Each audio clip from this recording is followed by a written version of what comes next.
चलो भाई बच्चों, आज हम जो नया चैप्टर शुरू करते हैं वो है हाइड्रोकार्बन। नोट्स अगर सभी के सामने हो तो बेटर रिजल्ट रहेगा, ध्यान रखना। तो सबसे पहले हम बात करेंगे करेंगे कि हाइड्रोकार्बन होता क्या है। हाइड्रोकार्बन के नाम में ही लिखा हुआ है हाइड्रो और कार्बन, यानी कि वे कंपाउंड जो सिर्फ कार्बन और हाइड्रोजन से मिलकर बनते हैं, उन्हें हम क्या कहते हैं?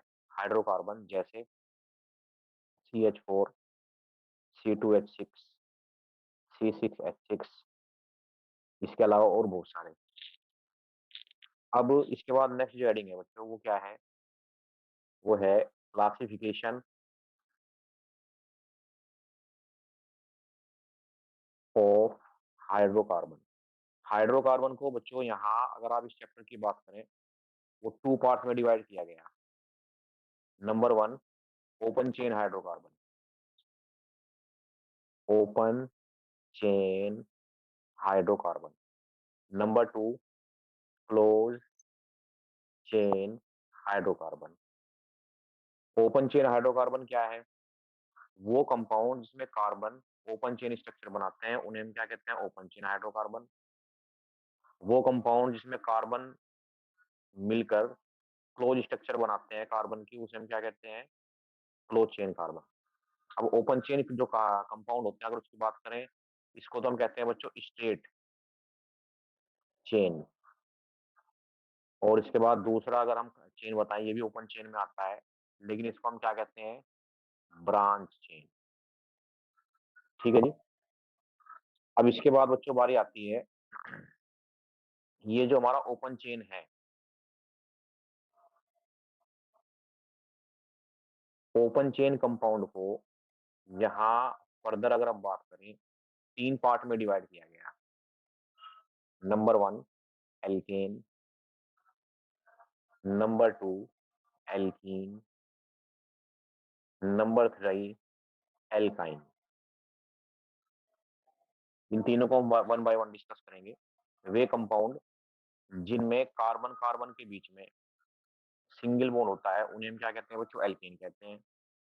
वे कंपाउंड जिनमें कार्बन कार्बन के बीच में डबल बॉन्ड होता है, उन्हें हम एल्कीन कहते हैं। और जिनमें ट्रिपल बॉन्ड होता है, उन्हें हम क्या कहते हैं?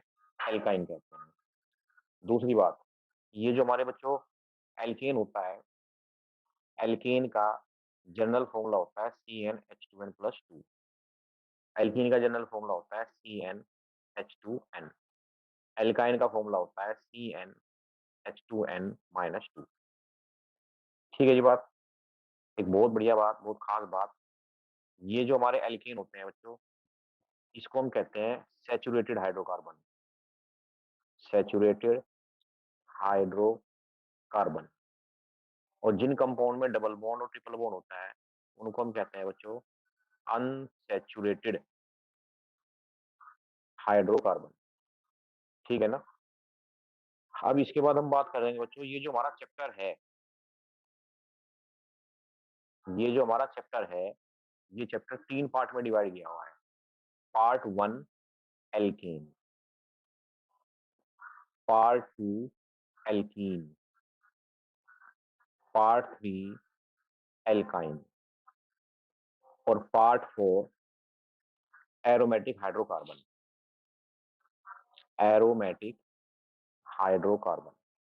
तो इन चारों पार्ट में अगर हम बात करें, वो सेम कॉन्सेप्ट पढ़ेंगे। वो सेम क्या पढ़ेंगे मैं आपको बता दूं। इन चारों पार्ट में बच्चों हम लोग जो पढ़ेंगे, वो पढ़ेंगे इन चारों की। Number one, preparation. मतलब ये चारों बनाने की मेथड्स क्या हैं, बनाने की केमिकल रिएक्शंस क्या है। प्रिपरेशन खत्म करने के बाद बच्चों फिर इनकी पढ़ेंगे हम फिजिकल प्रॉपर्टी। फिजिकल प्रॉपर्टी मतलब इनका मेल्टिंग पॉइंट क्या है, बॉइलिंग पॉइंट क्या है, इनकी स्टेट क्या है, ये सारी चीजें हम पढ़ते हैं फिजिकल प्रॉपर्टी में। इसके बाद नंबर थ्री जो पढ़ेंगे हम, वो पढ़ेंगे बच्चों केमिकल प्रॉपर्टी। केमिकल प्रॉपर्टी में पढ़ते हैं हम ये किसके साथ रिएक्शन करके क्या बनाते हैं। और सबसे लास्ट में फिर पढ़ते हैं बच्चों को इनके यूजेस। एल्केन के क्या यूज हैं, एल्कीन के क्या यूज हैं, एल्काइन के क्या यूजेस हैं। और बीच बीच में कुछ छोटे छोटे पॉइंट्स पर डिस्कस करेंगे। तो आज हम सबसे पहले डिस्कस करेंगे यहाँ पार्ट वन। जिसका नाम क्या है, एल्कीन। जैसे कि मैंने पहले ही बता दिया था, एल्कीन क्या होता है, जिनके कार्बन कार्बन के बीच में सिंगल बॉन्ड होता है। और एल्कीन का जो जनरल फॉर्मूला होता है बच्चों, होता है CnH2n+2, जहाँ n की वैल्यू क्या हो सकती है, 1 2 3 4 5 एक्सेट्रा। मतलब अगर आप इस फॉर्मूले में n की वैल्यू 1 रखते हैं तो आपको मिलता है CH4। n की वैल्यू अगर 2 रखते हैं आपको मिलता है C2H6। n की वैल्यू अगर 3 रखते हैं आपको मिलेगा C3H8। ठीक है ना। आप अगर इनकी स्ट्रक्चर बना के देखते हैं तो स्ट्रक्चर कैसी बनेगी CH4 की, ये। खास बात क्या है, सारे के सारे क्या होने चाहिए, सिंगल बॉन्ड। C2H6 2 कार्बन, और ये हो गया आपके 3 हाइड्रोजन, सॉरी 6 हाइड्रोजन।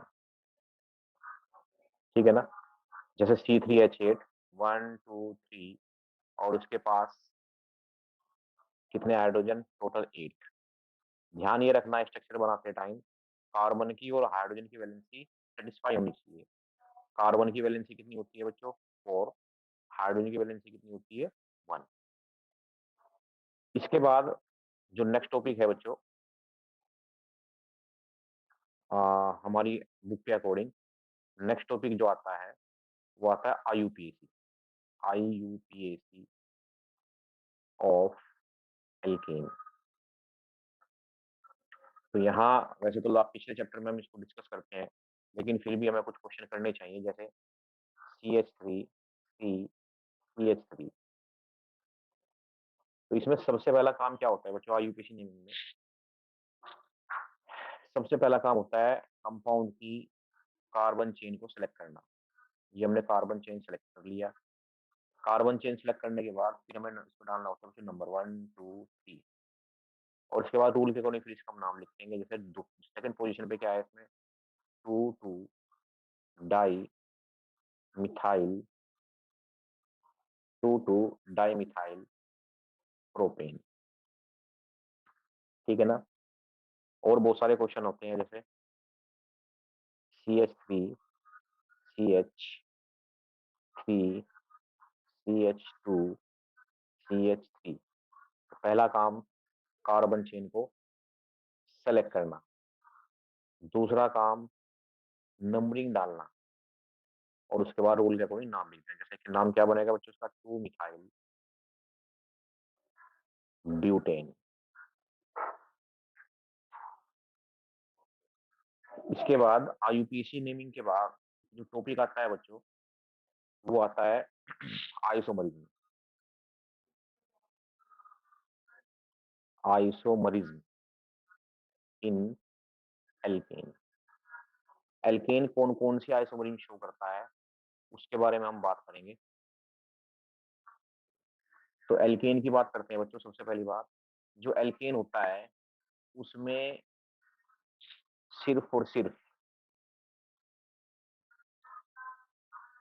सिर्फ और सिर्फ चेन आइसोमरिज्म शो होती है, चेन आइसोमरिज्म। अब सबसे पहली बात ये आती है कि चेन आइसोमरिज्म क्या होती है। वो कंपाउंड जिनका मोलिकुलर फॉर्मूला तो क्या हो, सेम हो, बट उनकी जो चेन है वो क्या हो, डिफरेंट हो। एग्जाम्पल की बात करते हैं, जैसे C4H10 एक एल्कीन है, तो इससे हम बना सकते हैं CH3 CH2 CH2 CH3 CH3 CH CH3 CH3। इन दोनों की ही अगर हम बात करें, दोनों में 4 कार्बन है और 10 हाइड्रोजन है। दोनों एक दूसरे कौन से आइसोमर हुए, चेन आइसोमर। इसके बाद बात आती है बच्चों, एक टॉपिक है कन्फर्मेशनल कन्फर्मेशन आइसोमरिज्म के बारे में हम बात करेंगे। जैसे हेडिंग है कन्फर्मेशन ऑफ एल्केन।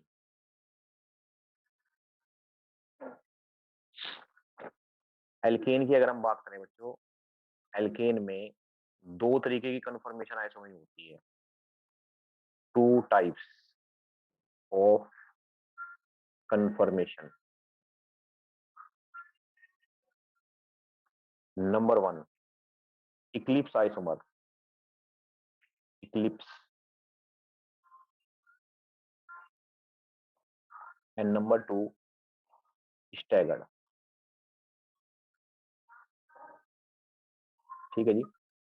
लेकिन इसे सीखने के लिए मैं आपको एक बात बता दूं, दरअसल ये वाली जो आइसोमर है बच्चों, ये 3D में समझा पड़ा होती है एक तरीके से। तो 3D को बोर्ड पर लिखना, कॉपी पे लिखना थोड़ा आसान नहीं होता। तो इसको समझने के लिए हम बात करेंगे, पहले कुछ छोटी छोटी सी बातें सीखेंगे। जैसे one, CH3 single bond CH3। अब इसमें होता क्या है कि अगर आप ध्यान दें, मैं अगर इसको 3D में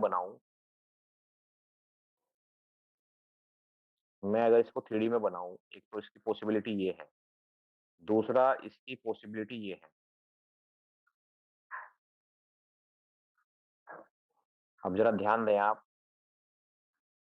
दोनों के दोनों जो आइसोमर हैं, उनमें सिर्फ पोजीशंस स्पेस में क्या है, डिफरेंट है। जैसे आप अगर ध्यान दें, यहाँ इस हाइड्रोजन के सामने ये वाला हाइड्रोजन है, इस वाले हाइड्रोजन के सामने ये वाला हाइड्रोजन है, इस वाले सामने है ये वाला। ठीक है ना?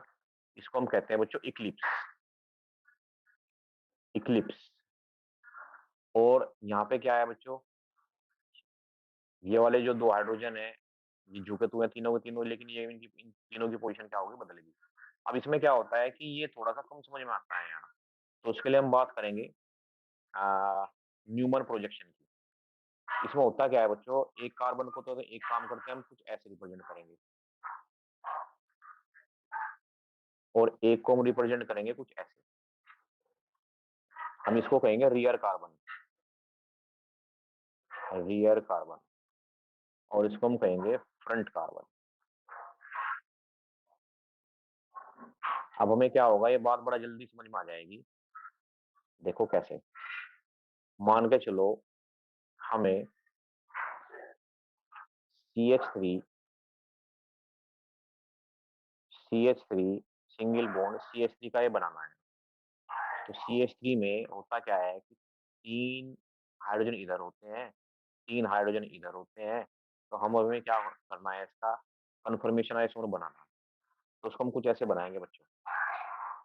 ये तो हो गया रियर कार्बन, और दूसरा हो गया हमारा फ्रंट कार्बन। ठीक है ना? यहाँ पे क्या है, सारे के सारे हाइड्रोजन एक दूसरे के आमने सामने हैं, इसीलिए इसको हम क्या कहते हैं, इक्लिप्स। जबकि इसका दूसरा जो आइसोमर है, उसमें क्या होगा,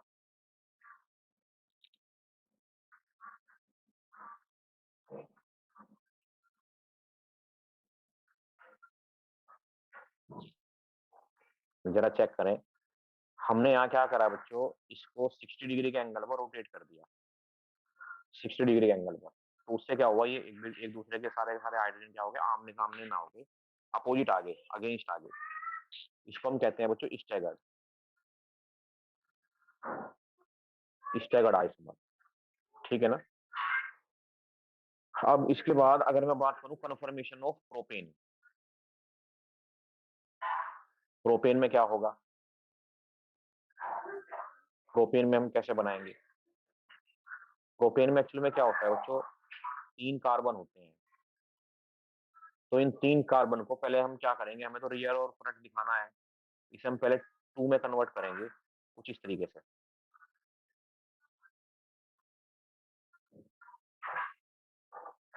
CH3H और H। ठीक है जी। तो ये पहला कार्बन है, ये दूसरा कार्बन है, तीसरा कार्बन है। तो इसको हम कैसे बनाएंगे अब,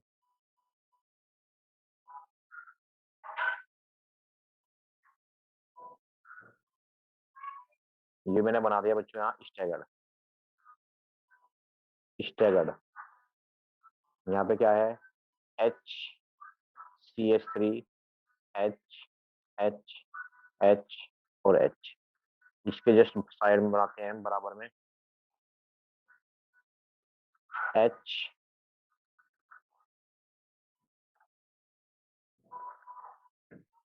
CH3, CH3, सॉरी, ये H है बच्चों, यहाँ H, H, H और H, ये एक दूसरे के आमने सामने है, तो उसको हम क्या कह रहे हैं बच्चों? इक्लिप्स। अब इसमें मैं आपको एक बात बता दूं बच्चों, जो स्टैगर्ड आइसोमरिज्म होती है, स्टैगर्ड, वो हमेशा स्टेबल होती है किससे? इक्लिप्स से। कारण क्या है इसका? इसमें H और CH3 एक दूसरे से काफी दूर हैं, तो रिपल्शन जो होगा वो नहीं होगा। और यहाँ पर ये एक दूसरे काफी आमने सामने काफी नजदीक है, तो यहाँ रिपल्शन क्या होगा? होगा। इसीलिए रिपल्शन की वजह से ये क्या होगा बच्चों? कुछ कम स्टेबल होगा। ठीक है जी। इसके बाद ऐसे ही आप बना सकते हैं आइसोमरिज्म ऑफ ब्यूटेन। इसके बाद मैं आपको एक बात बता दूं, एक होती है स्क्यू, SKEW। स्क्यू जो होती है वो बच्चों स्टैगर्ड और इक्लिप्स के बीच की कंडीशंस होती है। अगर स्टैगर और इक्लिप्स के बीच की कोई आइसोमरिज्म पॉसिबल है तो उसको हम स्क्यू कहते हैं। और मैंने यहाँ स्टेबिलिटी का ऑर्डर रख दिया, सबसे ज्यादा स्टेबल स्टैगर, दूसरे नंबर पे स्क्यू, तीसरे नंबर पे सबसे कम होता है इक्लिप्स, जो लेस स्टेबल होता है। इसके बाद नेक्स्ट टॉपिक हम स्टार्ट करेंगे बच्चों, प्रिपरेशन ऑफ एल्केन। ध्यान दें, मैं आपको क्या बताऊं, यहाँ पर एल्केन को बनाने के हम रिएक्शन डिस्कस करेंगे, और ये रिएक्शन कहीं किसी भी तरीके से आ सकती है, कंप्लीट करने के लिए, कन्वर्जन की तरीके से। दूसरी बात यही, ये बेसिक रिएक्शन है, धीरे धीरे बढ़ती चली जाती है। तो जैसे सबसे पहला हम यहाँ बनाना शुरू करेंगे एल्केन। एल्केन होता है सी और सी के बीच में क्या होना चाहिए? Single bond. तो नंबर 1 हेडिंग है, कैसे कैसे आप बनाओगे इसको? By alkene, CH2 double bond CH2। Alkene में अगर आप हाइड्रोजन की रिएक्शन कराते हैं in the presence of nickel, Raney nickel, nickel catalyst होगा, तो निकिल की प्रेजेंस में होगा क्या बच्चों? एक एच तो चला जाएगा इस एच के पास, एक एच चला जाएगा इस एच के पास, ये बन जाएगा CH3 single bond CH3। Number 2 है बाय एल्काइन। ठीक है जी, alkyne, CH triple bond CH की, यहाँ पर ट्रिपल बॉन्ड है और हमें बनाना बच्चों सिंगल बॉन्ड। तो अगर मैं यहाँ में दो हाइड्रोजन मॉलिक्यूल एक साथ जोड़ दूं, और यहाँ है रेने निकिल, तो दो हाइड्रोजन यहाँ चले गए, दो हाइड्रोजन यहाँ चले गए, ये बन जाता है CH3 सिंगल बॉन्ड CH3। तो इस तरीके से हमारे दो मेथड होंगे एल्केन बनाने के। इसके बाद बारी आती है नंबर 3 की। नंबर 3,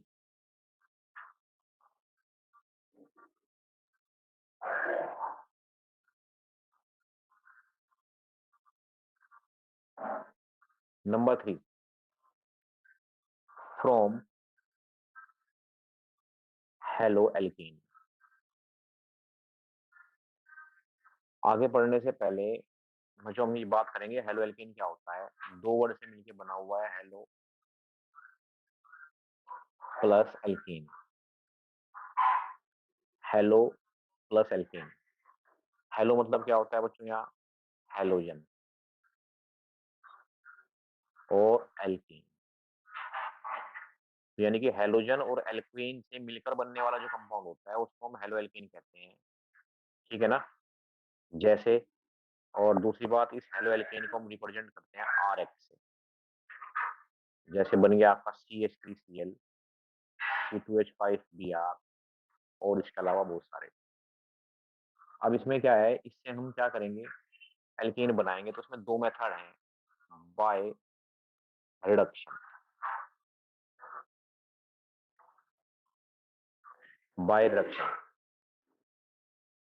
जब हम किसी हेलो एल्केन का रिडक्शन कराएंगे रिडक्शन मतलब होता है बच्चों addition of hydrogen, lithium aluminium hydride. मैं आप लोगों को बता दूं कि यहाँ पर ये जो लिथियम एल्यूमिनियम हाइड्राइड है, ये एक रिड्यूसिंग एजेंट है, रिड्यूसिंग एजेंट।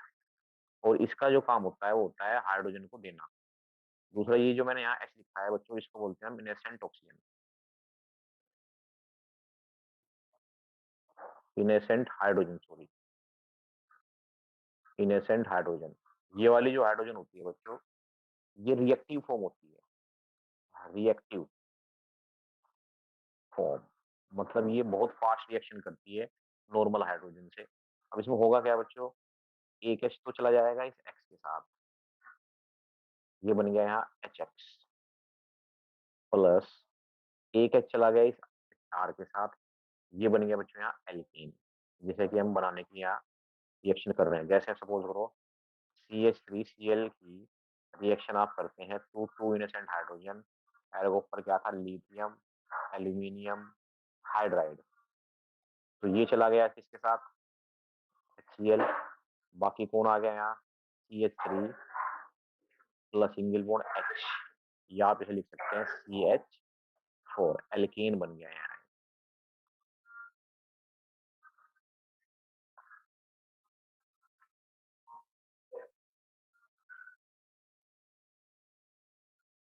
इसके बाद इसका बी मेथड है बच्चों, बी हेलो एल्केन का ही, by Wurtz reaction, Wurtz reaction. ये वुड्स रिएक्शन क्लास 11th के लिए बहुत इंपॉर्टेंट रिएक्शन है। वुड्स रिएक्शन होती क्या है, वो रिएक्शन जिसमें हेलो एल्केन के दो मॉलिक्यूल सोडियम के साथ रिएक्शन करते हैं in the presence of dry ether. तो इसमें होता क्या है कि इसमें सोडियम के जो दोनों मॉलिक्यूल हैं वो यहाँ दोनों एक्स के साथ निकल जाते हैं और ये बन जाएगा 2NaX plus R single bond R, ये बन गया बच्चों यहाँ एल्कीन। अब कोई सी भी रिएक्शन आप इसमें कर सकते हो, जैसे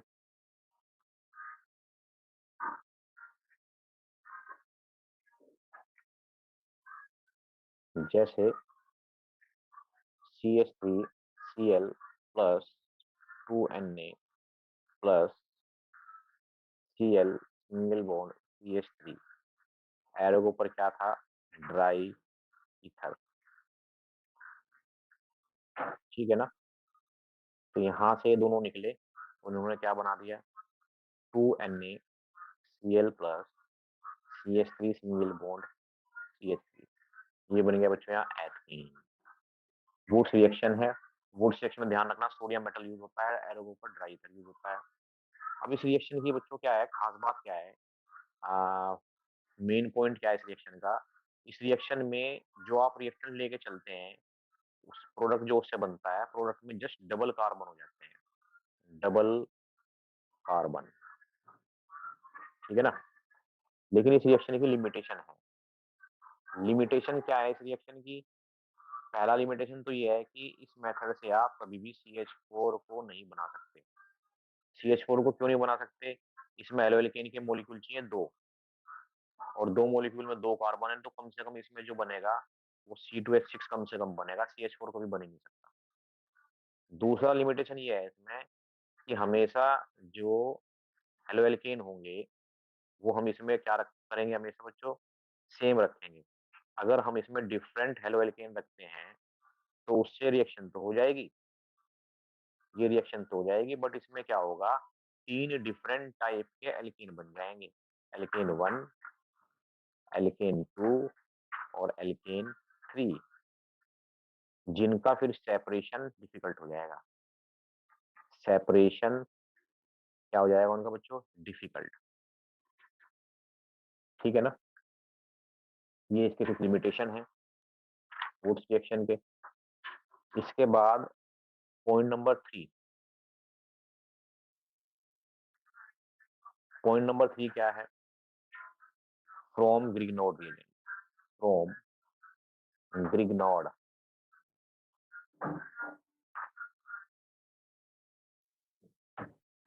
ग्रीनो रिएजेंट क्या है बच्चों, ध्यान देना।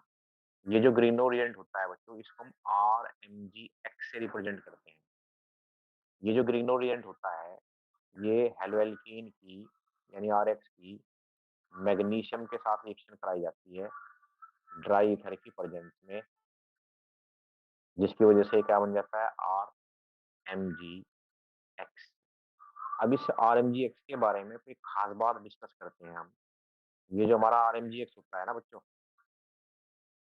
ये जो हमारा RMgX होता है, इसकी खास बात ये है, इसमें ये वाला जो बॉन्ड होता है, ये तो होता है आयनिक बॉन्ड, और ये इसमें ये वाला जो बॉन्ड होता है, ये होता है कोवैलेंट बॉन्ड। ठीक है जी। अब मैं आपको एक बात बता दूं, ग्रिग्नोड नाम के साइंटिस्ट ने इस कंपाउंड को बनाया था, और इस कंपाउंड को बनाने की वजह से उनको नोबेल प्राइज मिला था। और नोबेल प्राइज उन्हें क्यों मिला था? क्योंकि ये RMgX एक ऐसा कंपाउंड है, इससे आप बच्चों एल्कीन भी बना सकते हो, इससे आप एल्डिहाइड भी बना सकते हो, इससे आप कार्बोक्सिलिक एसिड भी बना सकते हो, इससे आप कीटोन भी बना सकते हो, और बहुत सारे कंपाउंड इससे आप बना सकते हो। ठीक है ना? दूसरी एक खास बात मैं आपको बता दूं, जब भी केमिस्ट्री में आप ग्रिग्नोड रिएजेंट की रिएक्शन करोगे, तो ग्रिग्नोड रिएजेंट में ये वाला बॉन्ड कभी भी ब्रेक नहीं होगा, क्योंकि ये वाला जो बॉन्ड होता है, ये होता है स्ट्रॉन्ग, आयनिक है, और जो कोवेलेंट बॉन्ड होता है वो होता है वीक। इसलिए हमेशा इसमें बॉन्ड टूटेगा कौन से वाला, ये वाला, और इसमें आएगा पॉजिटिव चार्ज, और इसमें आएगा चार्ज निगेटिव। ठीक है जी। तो इसकी रिएक्शन बता देता हूँ मैं आपको। जब हम RMgX की रिएक्शन वाटर के साथ करते हैं, तो बॉन्ड इसमें मैंने बताया था यहाँ से टूटेगा, यहाँ से पॉजिटिव चार्ज और यहाँ से निगेटिव चार्ज, यहाँ से पॉजिटिव चार्ज और यहाँ से निगेटिव चार्ज। तो उसमें बड़ी सिंपल सी बात है, ये जो R है, ये पॉजिटिव चार्ज के साथ मिलकर क्या बना लेगा, RH, और ये जो Mg है, X, और ये जो OH है यहाँ लग जाएगा। इस तरीके से इसमें क्या बन जाएगा बच्चों, एल्केन।